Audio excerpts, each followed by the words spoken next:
So we are Sustainable Food Places. Our goal is to make healthy and sustainable food a defining characteristic of where people live. Our website's there. Hopefully you've all been on the website and had a chance to look at the, we've got quite a lot of material on there that will help you through your journey. But we're definitely always looking for feedback on how that's working for you and what's useful and if anything can be improved. So we are, just as we work with partnerships, we are also ourselves a partnership. So there's kind of three main organizations involved, and that is Food Matters, ourselves, Soil Association, and colleagues from Sustain. So we each have a slightly different supporting role within the partnership. But we also work with three country partners who, sort of Ayrshire and Ceredigion probably know well. So it's Nourish Scotland, Food Sense Wales, and Nourish Northern Ireland, recognizing that devolution has shifted things quite a lot within the nations, and there's actually a lot for folks in England to learn from what's happening in the nations. So that's what kind of one of the most interesting things about the network as a whole. We're funded by Esme Fairbairn and the Lottery Community Fund, so thanks to them. So kind of in a nutshell, what we are is we support a wide variety of places now. We kind of started as cities, but we've obviously realized that we had to expand that as different areas, different kinds of locations are looking to transform their food systems. So we work with towns, boroughs, and counties to establish a cross-sector food partnership. And so we're really looking for kind of a genuine food partnership that can sort of tackle all the different aspects of the food system. So that's involving local authority, public sector, third sector, business, and academic institutions. We support them to kind of create a vision and a strategy and an action plan, because those are the three main keys of kind of what it takes to actually achieve change, to really think about how it's possible to make healthy and sustainable food a defining characteristic, and then to work together to realize that vision through concerted and coordinated action across a wide range of food issues. So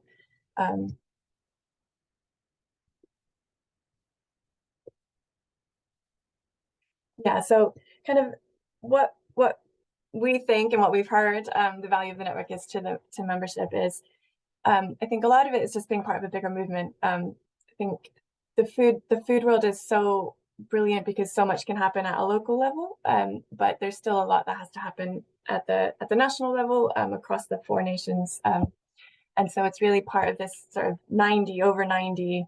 Yes, we have over 90 food partnerships now across all four nations. They're all working to share knowledge, to support each other, to work towards this common goal, but to do that in their local place. So it's very tailored to local places, but is part of this bigger thing that kind of supports the work across all the different areas.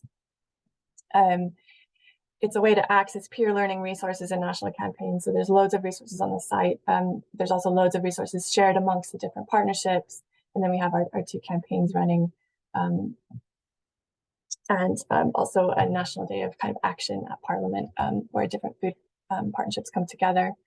I think for me coming in, one of the coolest parts of it is that it's actually a tested framework of action to achieve local systems change.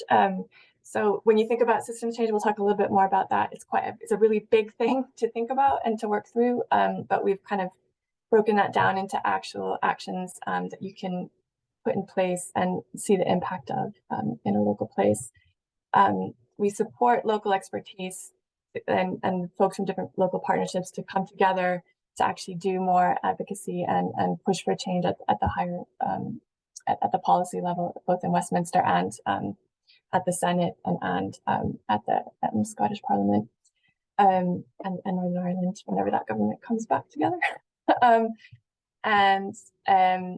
So that's, contributing local expertise, really building up to change at the higher levels. And then we have the ability to win accreditation recognition within a national award scheme. And so we find that both celebrates the amazing work that's already happening on the ground, but also really helps mobilize some of the different partners that maybe wouldn't be so interested in some of these other less tangible benefits. So this is kind of what the map looks like of our different partnerships currently working. And as you can see, we've got really, they're sort of spread across the country.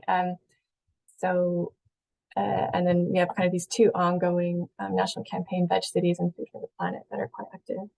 That you can join in, and there's a raft of materials and ways to meet people through that and advocate for change. Yeah, so we're quite a lovely group. This is our last picture from our last meeting. And yeah, so these are folks from all across the country. And so we represent all 4 nations, cities and counties, people from all different geographies, all different areas of the food system. And so these are all groups that have been working together, sort of doing site visits, mentoring, growing collective working across the nation. So for us, there's kind of 3 main points around what a successful membership application looks like. So hopefully you've all seen the application, which is available for download on the website, but we can talk through that more if that would be useful. But it's really demonstration of work towards a system approach and a shared vision. So we really want to get a sense that you're working kind of this idea about systems change and you're working around towards that. Evidence of inclusive working with stakeholders across the food system, so that it's really recognizing that to have a systems change approach requires a broad partnership able to tackle that. And then of course, just the very basic, just read the application and answer fully the questions and submit the required documents. Yeah, so it's kind of those 3 things. But the first 2 are kind of what we're looking for in terms of the answers and kind of how those are reflected in the answers. So the food system itself, obviously, huge amounts of work have gone into mapping it, visualizing it. It's an incredibly complex beast. So this is from the City Center for Food Policy. We've done some great work around that. And we all know it's broken and it's not really serving people. So we really believe that work needs to take place across all of these sectors to really tackle the underlying causes that are sort of of which the symptoms are food poverty, poor health and obesity, the loss of biodiversity, and climate change. And so so on the one hand, it's sort of quite overwhelming, and it's a big thing to think about how do we tackle it. But on the other hand, it also means that by taking local action, we can have a big impact on poverty, biodiversity, and climate change. And so what we offer is a systems approach to work across all of those different areas in a way that really supports that kind of action. So we understand these issues. We've kind of separated them out into six ways of thinking about it, but they're all obviously very interlinked. So if you think about sustainable food economy and catering and procurement, those are obviously there's quite a lot of overlap there. If you really nail local procurement policies, and that obviously will be creating jobs and putting more money into the economy. So really, we know that every partnership and every place will have sort of a focus on 1 or 2 of these issues. And that's just kind of a natural thing on what is most urgent for your place and what you can have the most impact on. But we look for work that kind of works across all of these in some way. So the first is food governance and strategy, and really that's kind of the overarching way of working. So kind of how is your partnership structured? Who's in the room? Do you have everyone you need in the room? Does it look like the community that you're working with? And is your work as strategic as it can be? And so we offer a lot of support and work around that. The food partnerships usually have a coordinator, and then there's kind of a steering group that works with that. And then, and usually what they kind of do is have different working groups around these different aspects. So the Good Food Movement, creating, developing people's sense of food citizenship and power to actually impact the food systems in their community and their ability to shift things, healthy food for all, so making sure everyone has access to good, healthy food, locally grown, a strong economy with good jobs and decent work, local catering and procurement policies, again, with good quality food, and then thinking about the impact on climate change and biodiversity. So all of these, as you work across all of them, they each can have either a positive impact on the others or a negative impact. It's really thinking about how we bring this all together. There's a lot more about this in the toolkit on the website, and kind of explaining what each of these areas kind of cover. But we really encourage local partnerships to take ownership of that, and they do. So this is from Aberdeen. and kind of their own kind of slight reframing of the 6 issues that they felt better spoke to their work and their communities. So yeah, we definitely encourage kind of this adaptation of this view to really make sense in your local area. So what is a food partnership? It's a group of cross-sector organizations and individuals coming together to bring about coordinated food systems change. So it's really thinking about what's best fitted to your place, who are the key actors, who really needs to be involved. It's a space that enables local people to be involved in local decision-making. An opportunity, it's really an opportunity to develop a local shared food vision and sort of bring everyone that needs to be in the room together to really develop that movement aspect of it. It's a hub for food-focused work and a base for collective local action. And it's also a network that facilitates co-learning, mutual cooperation, and shared solution development. So this was actually developed by our partners at Food Sense Wales to kind of think about how the steering committee can work and who should be on it. So you kind of usually have the center as a partnership coordinator. And then around that, you kind of have a steering group that you bring together. These are kind of the main areas that you want to make sure are involved in some way. So someone from the local authority, someone from the health board, private businesses, voluntary sector, third sector, education, and farmers, food producers, and retail. And then they more broadly engage a much wider network in your area. We definitely know that for a lot of folks, it's partly the role that they play and their job or their, kind of, are they part of local authority? You definitely need their involvement, but as important is the kind of person it is. So just thinking about who's engaged, who's really passionate about food, who would be a good person to bring on board that can work together. So these, again, this is from Food Sense Wales, our kind of list of who to consider with all of that in mind. I'll share the slides after so you can have all of this. I won't go through all of this, but it's basically, these are the main areas of people that you really want to consider to get involved as stakeholders across these areas. So what it doesn't have to be is that it doesn't have to be any specific type of organization. It can fit, I mean, it's really tailored to your local place. So what's appropriate, what is useful for you? It doesn't have to be fixed, and it almost never is. So it will adapt over time as you grow and change, as circumstances change, context changes. A lot dependent on resource and interest. And it can be hosted by all sorts of organizations. So across the network, we have different groups holding that position of coordinator, some based in local authorities, some in community organizations. There's real pros and cons to each way of working. And we're happy to also, I think a lot of that really comes out as people talk together and work with each other. And so there's definitely a lot of conversations happening around that and like how, if you're in a base and local authority, kind of what's the best way to manage that and vice versa. For the most part, food partnerships, what do they actually do? And it's generally not delivering projects themselves. So this is from Good Food Oxfordshire, who really, they talk about themselves as a backbone organization. So they convene, lobby, network, develop strategies, create engagement.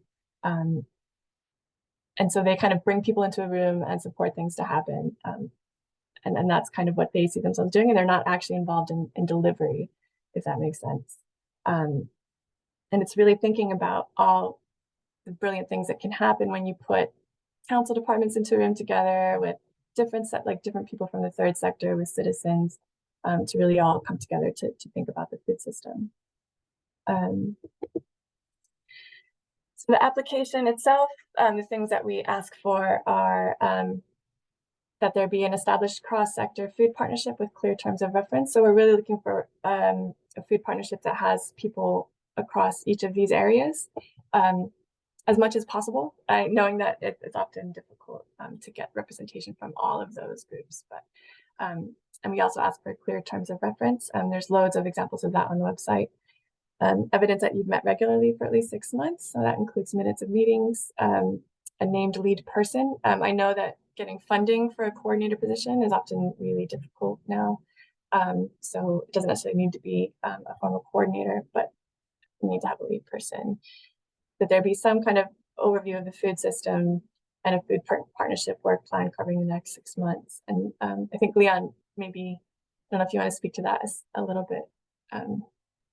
About the food system overview. Yeah, kind of what's needed for that. So that's basically mapping what's going on in your area, but it doesn't have to be, at this stage, doesn't have to be totally comprehensive. If you know there's a gap, then just say so, but acknowledging that there might be a gap in knowledge or a gap in action, say around procurement, that won't preclude you getting membership, but it just means you're aware of it and it's something you can work to after membership. A good way to look at all this, I think, is have a look at our awards. You can download our awards application, partly because it's a really good framework to use, but also you're applying for membership. You're not applying for the award. And I think sometimes it can feel like you've got to have everything in place to get SFP membership. You don't. It's just an acknowledgement of where you are and you're active and you know where you want to go, where your gaps are, where you want to do more work. So the food system overview, I think it needs to be comprehensive in the sense you know where the gaps are. And the work plan, similarly, I think, is we have had feedback where that may be misread by membership applicants, thinking they're looking for a food strategy, a signed off food strategy or food plan. It's not that. It's just, what are your plans for the next 6 months? What do you plan as a food partnership to do? What are your priorities, and so on. So it's not a food strategy or food plan. It's really just, your to-do list as a partnership for the next 6 months or longer if you want. So I think that's worth saying, because it is worth looking at the awards criteria and application, because it's just interesting, I think, for you, and it's a good way to organise your work. But also at the membership stage, it's less rigorous. We're looking for just active work, taking a food systems view and, a collaboration across sectors of the willing, of the enthusiastic. So that's what I have to say about that. So sometimes the food system overview and the work plan criteria can feel like, oh, we've got to do a comprehensive mapping of our area, which can take a long time, or we've got to develop a strategy for the next 3 years. It doesn't have to be that. It's more, as I said, just, where you are now, where you think the gaps are, and what you plan to do for half a year or so. Yeah, so I think just from my conversations with folks, like a lot of people are already there, but we're worried about this bit. So the last thing is just, we do, as Leon says, we have kind of 3 levels of award: bronze, silver, gold. And again, all of the information about those are on the website. It is an interesting thing to have a look at. And yeah, it is, they do offer, again, a little bit more guidance around structuring your work around the different areas. But quite, that's definitely like a lot of groups.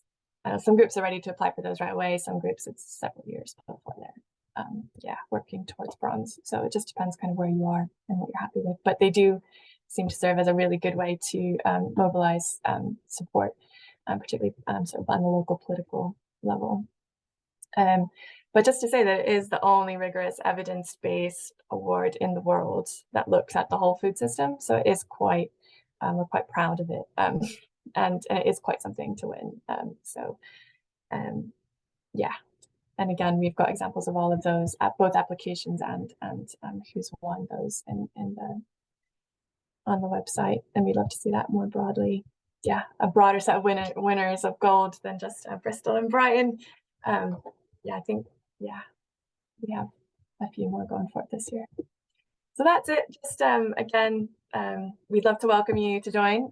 So yeah, looking forward to hearing some questions. I'm going to stop sharing now. I will share this presentation after. So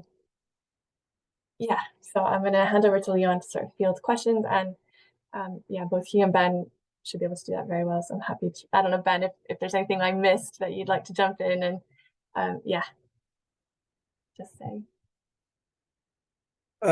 So we've got 15 minutes or so, 20 minutes for questions. If you want them to be specific or more general, and Ben, if you could help me if I miss anyone, because I'm not going to see everyone, but I can see Abby. Which Abby is it? Yeah. Whichever Abby's got the hand up can ask the question. And just to Hi, say, I just wanted to ask, Sorry, what was you going to say, Oh no, Andrea? I was just gonna say, also feel free to put stuff in the chat. Like it's often better to do it like yeah, on live as you're doing. That's brilliant. But if you do feel better in the chat, I'm happy to, yeah, feel free. Okay. I was told by some colleagues that the application process would be looked at and maybe be easier or more straightforward this year. Has that been implemented, or is that something that you're looking at now? Just because it was quite, I didn't do the application last time for Camden. A colleague did it, but it was a lot. And you know, most food partnerships have limited capacity as it is. Is there something being done to make it a bit more straightforward to apply this time? I think the person who mentioned that probably is talking about our awards process, which we've revised completely. The membership application process is very similar. We might have made a few tweaks, but the questions are very much the same. It is a pretty short form. I think there's only about 4 or 5 questions in there, and some of them are like, what's the name of the food partnership?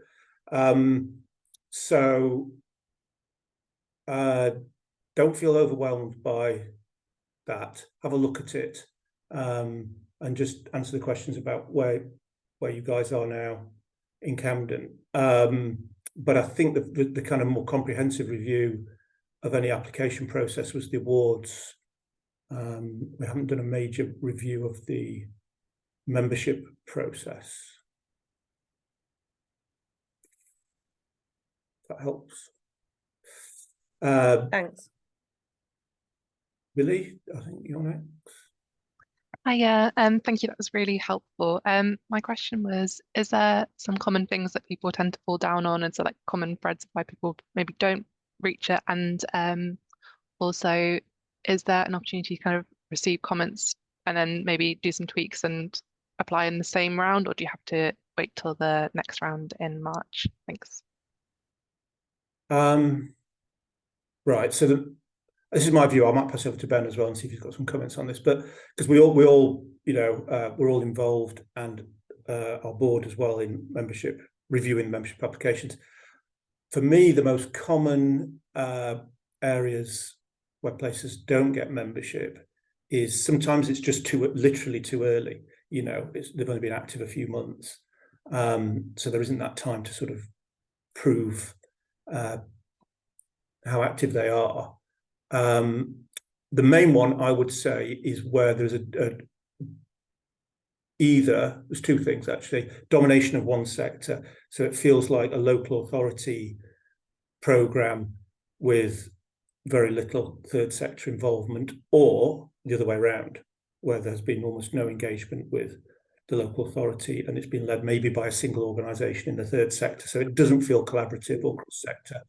And the other one is around the food systems view, so where very often members come from, say, a Healthy Weight Alliance or Food Poverty Alliance or something like that, but there needs to be a clear vision and beginnings of activity to take a food systems view. That doesn't mean you have to have, you know, really strong, say, business engagement, but it's a plan to have decent. It's having a plan for where you know the gaps are. So those are the areas that I would say. But I don't know, Ben, have you got anything to add to that? No, I completely agree with you there, Leon. I think what we're talking about is a whole food system view of your place. We're talking about cross-sector, so we're sort of, as Leon has said, we do want to see as much involvement as possible from community and voluntary organisations. It was brilliant to hear that East Ayrshire mentioned SMEs as part of their partnership already. That's a very tricky thing to achieve. So that's a great starting point, but that's important business as well. You might not be able to do this straight off the bat, but the aspiration to look in terms of a properly cross-sectoral approach to what you're doing with your food system, because otherwise it doesn't work. Otherwise it maintains a siloed approach. And we're talking about partnership, working and collaboration here. Equally, a lot of food partnerships that I'm coming across at the moment are emerging from what's been happening in the response to the pandemic, looking at food security and looking at food access. And that is a really important, significant part of what food partnerships are looking at. and are faced with. But equally, we're looking at a climate crisis. We're looking at food production. We're looking at food surplus. We're looking at schools and education around food. We're looking about communities involved in growing. We're looking at food procurement, because only in that way do we join it all up into a whole food system approach. And again, aspirations to that end, to that vision, is what is something that we would look for in the applications. And it's not just up to me and Leon and Andrea. We have a team, and we're going to be coming together to work out how we assess, based on the criteria that we've put out there, how we assess whether those aspirations are in place, and whether we're looking at a prospective member who has that breadth of vision, whole food system, across sectors, partnership working. This is all what makes a properly resilient and sustainable food system. I know that sounds a lot, but as Leon says, it doesn't all have to happen straight away. It's what are you going to do towards building that? It's the aspirational side of it. Hope that helps. I did I can see Kat has got a hand up, but there was also a mention, Charlie has asked a couple of questions that we could come to in a minute as well. So I'm keeping an eye on that, but maybe to Kat next, Leon. Yeah, we'll go to Kat and then maybe back to the chat. Kat? Hi. Well, I had my hand up just before the previous response, but just to be specific, yeah, it sounds like, yeah, I guess I'm just trying to get a sense of whether you need to wait a year or two before you apply, because I think many of us are newly established, and it sounds like maybe it's too early to apply if it's been less than a year. Can I just jump in there? Yeah. I think it's a long journey. I think what I've noticed, and I don't know if you would agree with me, Leon, but if I've come across partnerships that have sort of come in and quickly gone all guns blazing, led by some really motivated people, it quite often ends up with a bit of a gap behind it, like a slightly hollow sense of what the partnership is about. And I think the most important top tip I would put out to you is, to begin with, it's about relationship building. It's about getting people thinking together and sharing their thinking and building trusting relationships to focus on the vision that you develop. And that doesn't happen quickly. That has to be a patient process. I think some of the pratfalls that I've seen of people sort of getting into this is that if it goes too quick, it ends up a bit hollow. And that's being a bit brutally honest, but I would say take your time, be patient, don't rush into it. Yeah, I would agree with that, but also be aware you might be building on really good networks, programs, systems in your area already. So there's very few places now that doesn't have some kind of food poverty alliance. There's usually a healthy weight or equivalent network. There's very often a growing network, food growing network or similar, and so on, food bank network. So what you're doing is creating the additionality in these different aspects of your food system together, and creating some additional benefits that wouldn't have happened if you didn't do that. But you might be building on what you almost certainly will be building on really good work already. There was a question I missed actually from I think from Billy, which was about feedback. Yes, we do feedback on applications, and we try to be as specific and as useful as possible for the next round, which we've only just sort of this. So our currently funded programme ends in November 2024. Doesn't mean the programme's finished, but this funding round is finished for us to work in this way. So we're just going to have one membership round next year, and we've decided on May. So it's going to be almost certainly the 23rd of May in 2024. So that'll be the next opportunity to apply. There might be a day or two difference to that, but it'll be the end of May. We're going to put it on the website this week, actually. So that'll be the next chance to apply. Is there anything else in the chat, Ben, you want to? There's a question from Charlie, straight to the point. Is there any payment attached? I might let you handle that, Leon. Well, no, there isn't. No, we're fully funded, and all the support that we give to our members and prospects is there is no cost to that. I'm Sorry. not sure was what the question was about. Were you, well, Charlie, do you want to explain what the question is Yeah, about? no, it's just the way that we're doing the partnership, like the way we've been working. So we've been building it up for like a year now. So we've had like workshops of people right across the food system, bringing them together to develop the food plan, and we're calling them the Stockport Food Plan Partnership. And then underneath that partnership, we're going to have working groups, and the working groups would probably meet more often than the partnership. But the whole like the structure that we're going for is that we don't want to be asking too much of people's time, because they'll probably be sitting in more than one working group. And then if they're part of the partnership as well, that's the structure that we're going for at the moment. So the work that we've done so far in terms of people getting together, developing the plan, that is not part of the 6 months, is it? It's the when we launch and those working groups actually start meeting. That's the start of the 6 months. Well, that's up to you to decide, really. But I would say that. Well, I don't want to put in an application and then you say you're too No, I early. know. So But I would say that all the activity about connecting different parts of your food system is good work. It's an active food partnership, because it wouldn't be happening if you weren't making those connections happen. And so those subgroups. If you look at somewhere like North Lancashire, who are a very strong member, they work in that way. There's not very often steering groups, but there's regular specialist groups around procurement or whatever. I'm a bit wary of calling them subgroups, because sometimes it feels a bit, but so I would put it all in. It sounds like a good structure to me, Charlie, and it sounds like it's worth applying, actually.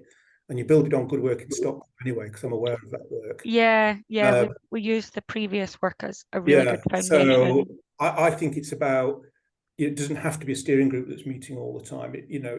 There's different, as long as those connections are being made, you might have irregular steering group meetings online, but then you have in-person good food movement sessions or events and so on.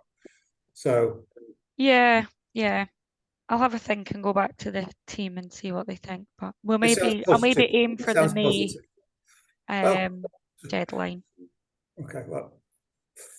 Can I just, the question about payment being attached, was that to do with grant payment from the program, or? Oh no, just to apply. I didn't know if there was any to put in the application. Sometimes there's fees attached to it. Cool. I mean, we're looking for active food collaboration across food system, and we have to develop an application form and so on. But if you think actually we're doing really good work, but some of it might not, you'll develop your structures and your approach to fit your local needs. So think about applying. I think, was it Pamela and then Catherine? I think that's right. Hi there.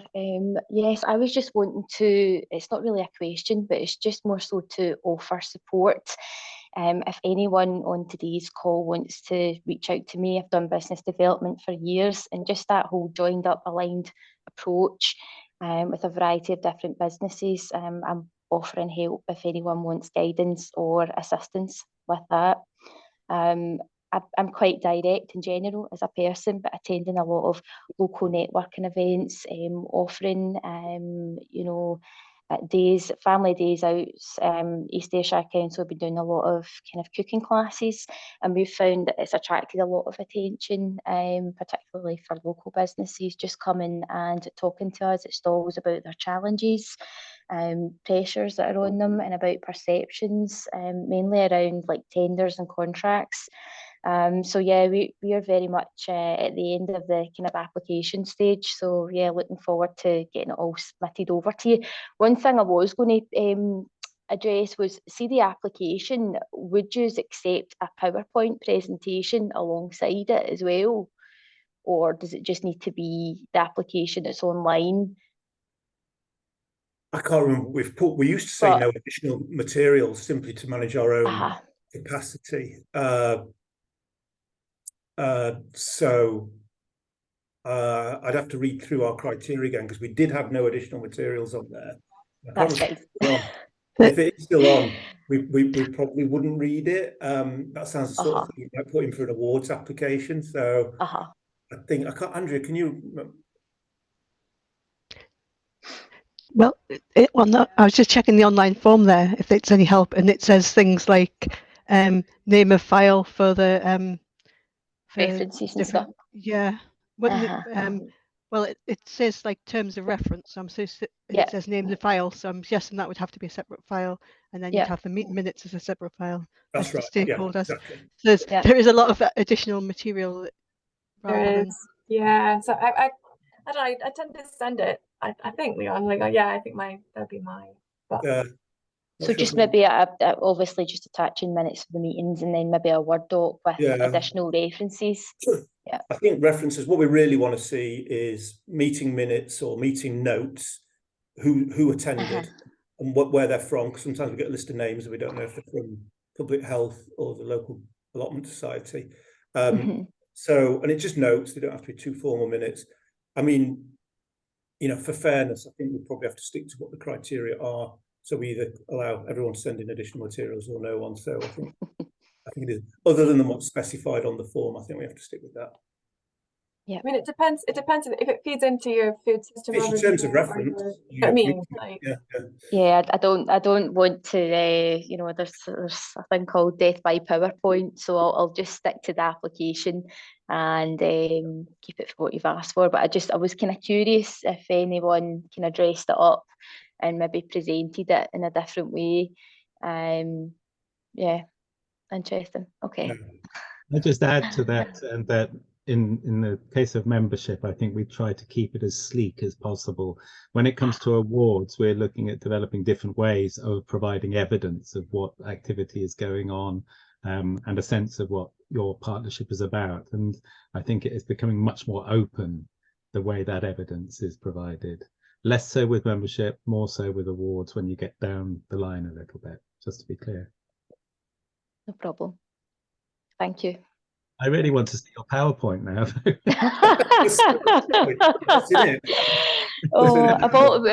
We've just done. We were working on a cabinet paper because East Ayrshire Council implemented half-price school meals in June, end of June, July there.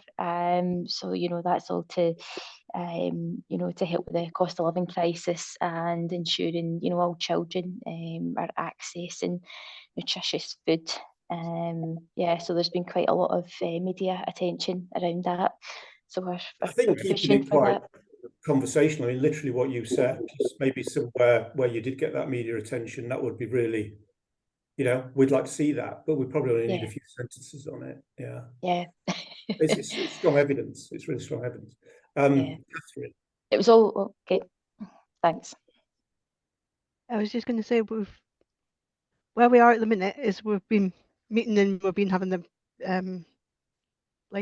whole system events and things, and we've got our summarized kind of themes, and priorities, and plan. Like, we've got it down to one page, so it's easier to share with different people. We've done a 2-page update for some of the council bodies as well, with what we've done so far and what we're hoping to do.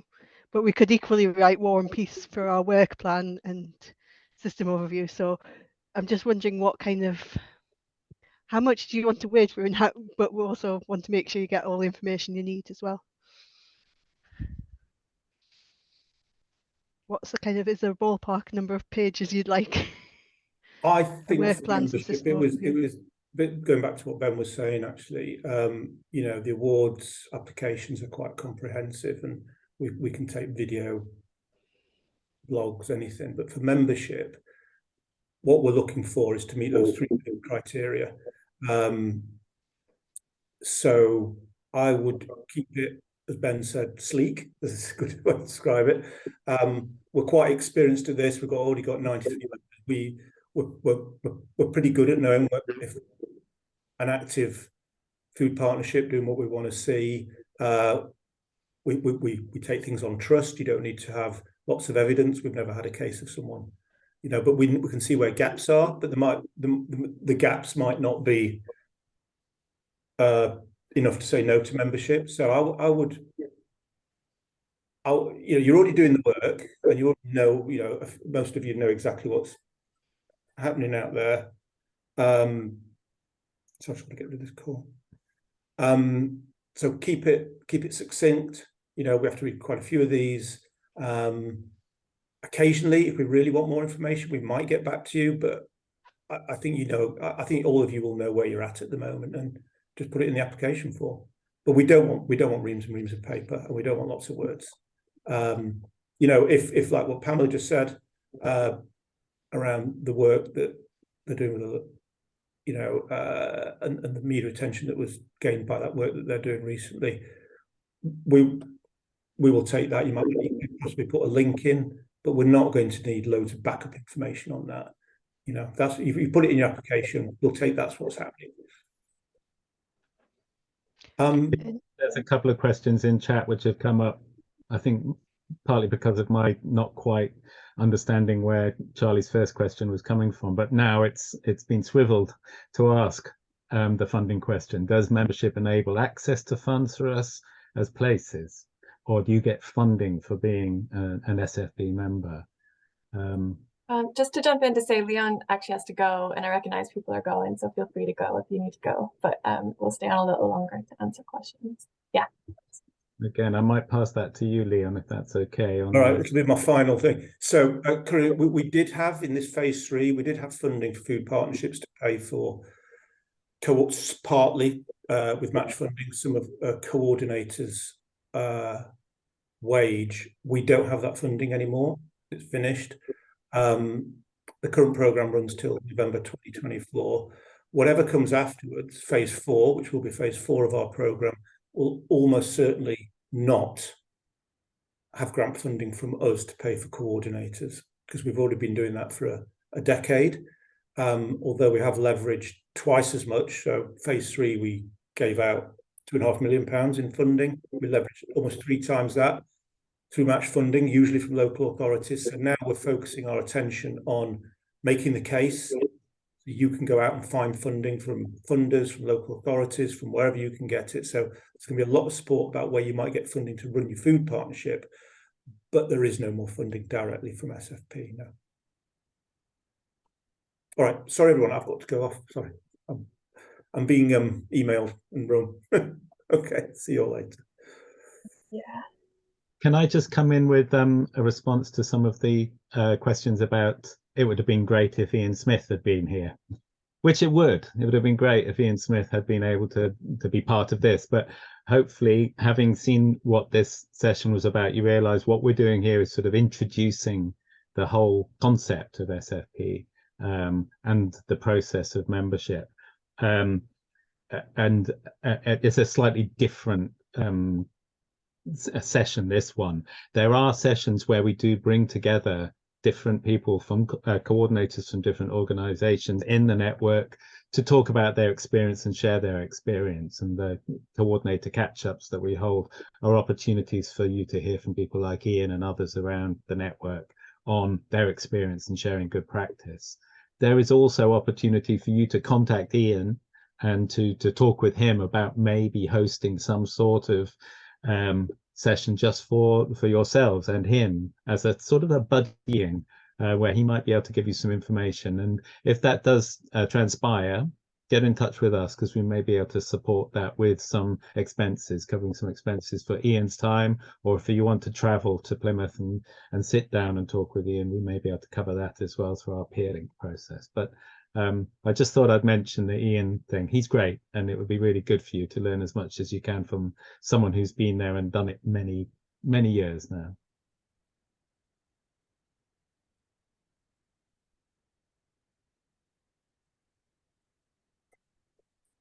I might just hand back to you, Andrea, but Catherine, has your just gone up there quickly?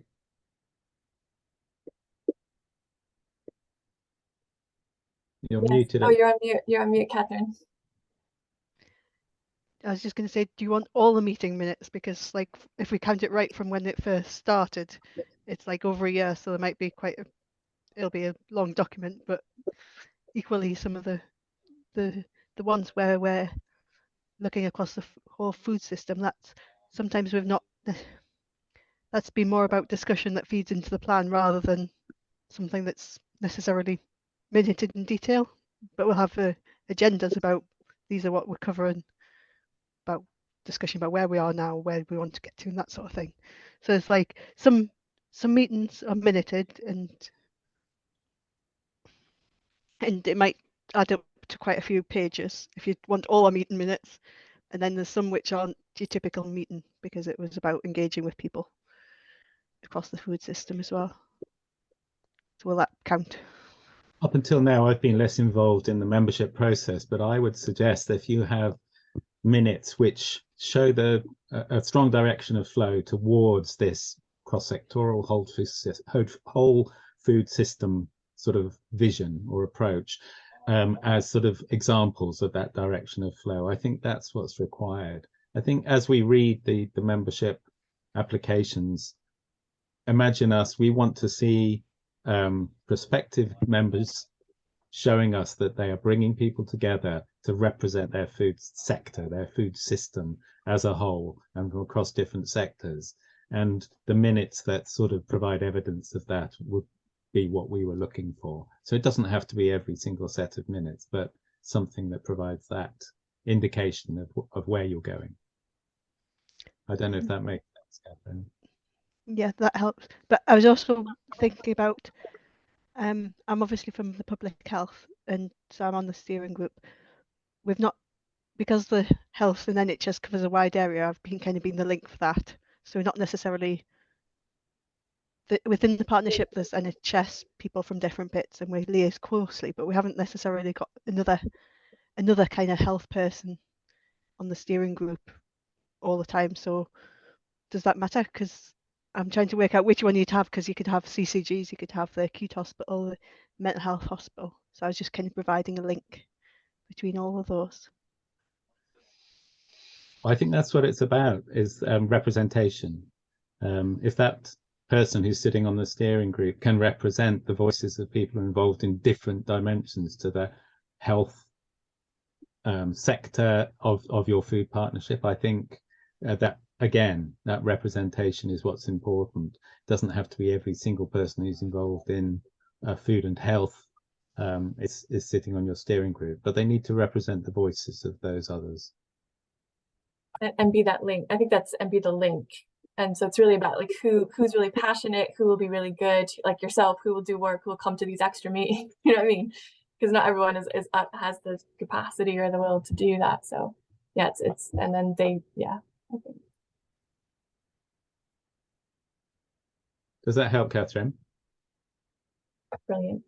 So I might wrap up there because I've also got another meeting to go to. Just to say, so I'm happy to, if you want to shoot me more questions, I can field those and get back to you. So yeah, just you all have my email because I sent you the reminders. So it's just agibbons@soilassociation.org. Yeah, so if there's anything that's still burning with you after this, just let me know, and I will be happy to get back to you. Yeah, so just again, thank you so much. So lovely to see you, and really looking forward to hearing more and seeing applications come in. Yeah. Thank you, Gia. Yeah, just another thing, like just to say, like if there is some stuff you like, if you do want to meet with another partnership or interested in connecting in that way, I can also support that as well. So yeah, just do be in touch. Thanks so much. That's really good. Thanks, everybody. Meet you all. Thank you very much.